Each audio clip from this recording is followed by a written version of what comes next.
ప్రధాని మోడీ ఈ నెల 8న విశాఖలో పర్యటించనుండగా ఆయన భద్రతా సిబ్బంది చూసిన మేరకే రోడ్ షో ఎక్కడి నుంచి ఎక్కడి వరకు అనేది నిర్ధారిస్తామని జిల్లా ఇన్ఛార్జ్ మంత్రి డోలా బాలశ్రీ బాల వీరాంజనేయులు తెలిపారు. శుక్రవారం పీఎం పర్యటన ఏర్పాట్ల సమీక్ష అనంతరం మాట్లాడారు.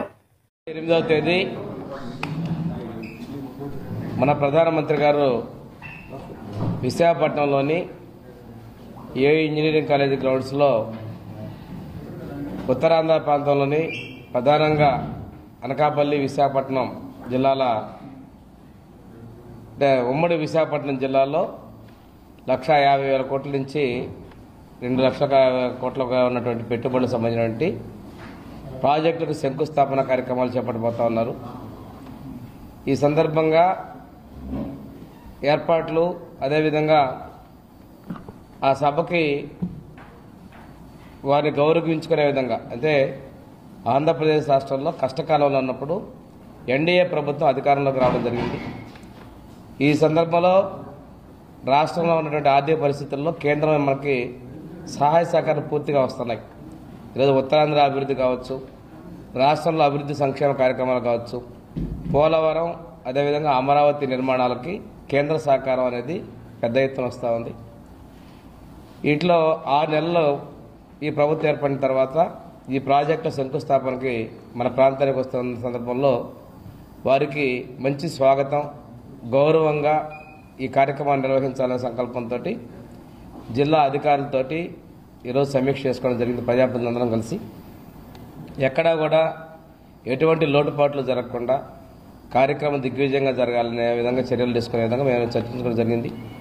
దీనికి సంబంధించి ఉత్తరాంధ్ర ప్రాంతంలో ఉన్నటువంటి అందరు మంత్రులు, 3 రాజకీయ పార్టీలు, ఎన్డీఏ భాగస్వామైనటువంటి బీజేపీ, జనసేన, తెలుగుదేశం పార్టీలు కూడా మేము మీటింగ్ కూడా పెట్టుకోబోతున్నాం. ప్రజాప్రతినిధులు అందరూ కలిసి ఈ కార్యక్రమాన్ని విజయవంతంలో సహకరించాలని, మీడియా కూడా మీ సహకారాన్ని అందించాలని మనస్ఫూర్తిగా కోరుకుంటున్నాను. ఉంటుందంటే అది ఎంత డిస్టెన్స్ అనేది ఇంకా పైనుంచి పిఎంఓ నుంచి మాకు క్లారిటీ రావాలి. సంపత్ వినాయక స్వామి టెంపుల్ దగ్గర నుంచా లేకపోతే దత్త ఐలాండ్ అనేది మనకి ఏంటంటే రాష్ట్రంలో అత్యధిక భద్రత కలిగినటువంటి ప్రధానమంత్రి గారు వస్తున్నారు కాబట్టి ఇది ఎస్పీజీ వాళ్ళ యొక్క నిర్ణయం, వాళ్ళు అనుమతించిన ప్రాంతం నుంచి మనం ఉంటుందండి. వారు 5:40కి డయాస్కి వచ్చేటువంటి అవకాశం ఉంది. రోడ్ షో తర్వాత బహిరంగ సభ కార్యక్రమాలు పూర్తి చేసుకున్నారు. టెంటేటివ్ షెడ్యూల్ వచ్చింది. ఇది పూర్తి స్థాయిలో కన్ఫర్మేషన్ జరగాల్సి ఉందండి. మనకి ఎన్టీపీసీ, హైడ్రో ఎనర్జీ, అదేవిధంగా మనకి ఫార్మా హబ్, తర్వాత రైల్వే జోను, తర్వాత ఇంకా మనకి ఐటీకి సంబంధించిన ప్రాజెక్టులు కూడా కొన్ని కొంచెం ఫైనలైజ్ అవుతున్నాయండి. ఇవన్నీ కూడా ఉండొచ్చు. మనం ఈరోజు కొన్ని 3-4 చెప్తున్నాం, ఇంకా 1-2 ప్రాజెక్టులు కూడా ఉండేటువంటి అవకాశాలు ఉన్నాయి. ముఖ్యమంత్రి గారు, ఉప ముఖ్యమంత్రి గారు, గవర్నర్ అందరూ కూడా ఈ కార్యక్రమంలో పాల్గొంటారు. ఇదేంటే మాకున్న సమాచారం వరకు ఫౌండేషన్ ఉందండి.